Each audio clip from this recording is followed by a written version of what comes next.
All right, we've talked about surface area before, and in the two figures that I have below our topic, I have a box shape, and a cylinder. And to find surface area, it was defined as the area of the top plus the area of the bottom plus what we call LSA, the lateral surface area.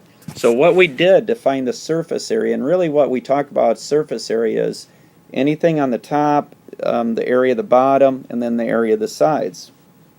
And if we look at these figures, um, to find LSA, we found the perimeter of the bottom by, or we found the LSA by finding the perimeter of the bottom and simply multiplying that by the height. So, for example, with the box shape, we found the area of the bottom, we found the area of the top, and then to find the four sides, we found the perimeter of the bottom, multiplying that by the height to find the LSA.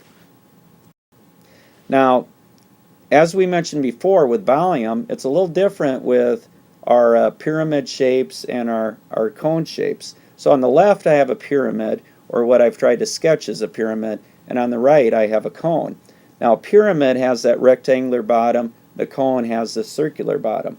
Now to find surface area, really there's no clear-cut formula that can find the surface area of both these. They take their own individual formulas, unlike volume. Now for the surface area of a pyramid, and you want to make note on this, so for the surface area of a pyramid, and I'll just put PYR for pyramid, it's the area of the base plus the LSA. Now you might be saying, wait a minute, that's the same thing as what we had on the previous screen.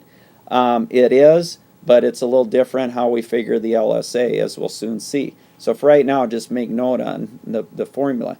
Now for a cone, the surface area of a cone, and I'll put a title of cone, it's the area of the base plus the LSA. But you want to make note on this thing right here. To find the LSA, it's pi times the radius times what's called the slant height.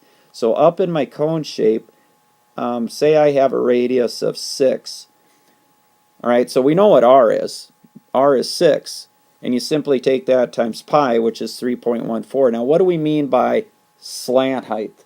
The slant height is simply this height right here. It's not what we consider to be a true height, it's the slant height because it's slanted. So when we refer to pi times radius times L, or in other words pi times radius times slant height, it's that slanted height.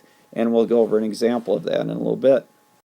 All right, in example 1, we've got a pyramid, and they want us to find the surface area. So let's do that. Now the bottom, is it a rectangle or a square? Well, it's 6 by 6, so really it's a square. So we take 6 times 6. If it was a rectangular, you just take the same thing, length times width, which is 36. Plus, now to find the sides, or the LSA, this is where it's a little different. We can't just take the perimeter of the bottom and multiply it by the height, because in a pyramid or a cone, the sides aren't straight up and down. They're not uniform. So it's not going to be the same way as we find the lateral surface area of a box shape or a cylinder. So how do we find the area of the sides of a pyramid? Well, what shape are the sides of the pyramid? And if you look at my little sketch of this pyramid, notice they're triangular. So, and also notice that I kind of have a slight slant height over here. Not a true height, but a slant height. So the slant height of this pyramid is 5. So it's not taken from the very middle of the rectangle straight up, but it's slanted. So the height of those triangles are 5 and the bases are 6. Well, how do you find the area of a triangle? Base times height divided by 2. So to find the area of the triangles up above, we're going to take 5, which is the height, the slant height, times 6, and then divide that in half. So I have 30 divided by 2, or in other words, 15. Now how many of those triangles do I have?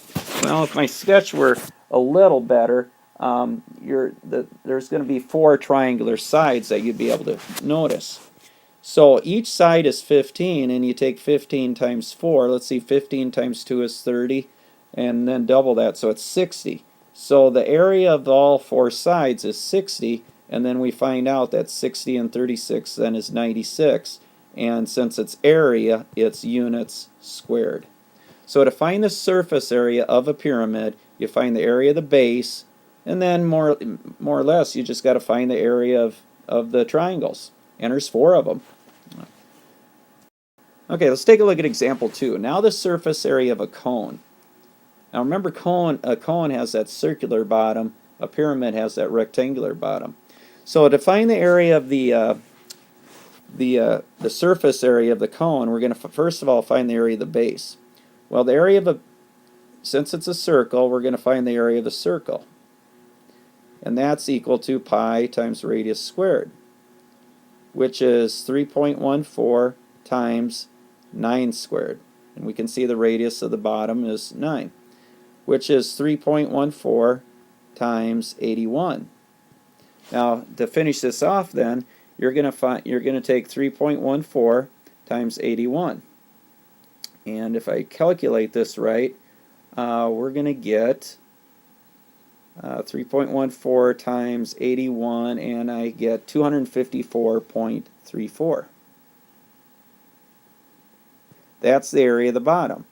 Now I'm going to add to that the sides. Now, really, even though this is a little unfamiliar to you, it's really easy to find the lateral surface area, or this area of the sides. You simply take a pi, which is 3.14, times the radius of 9, times the slant height of 15. And you can see over here that I have my slant height, from the tip down along the side. So you're simply going to just take 3.14 times 9 times 15.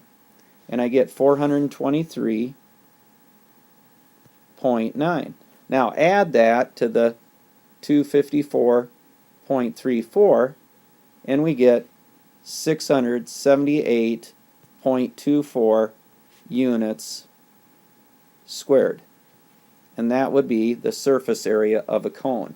So even though you've got some terms that are a little bit unfamiliar, if you have the formulas for these and just plug in the numbers, these aren't too bad.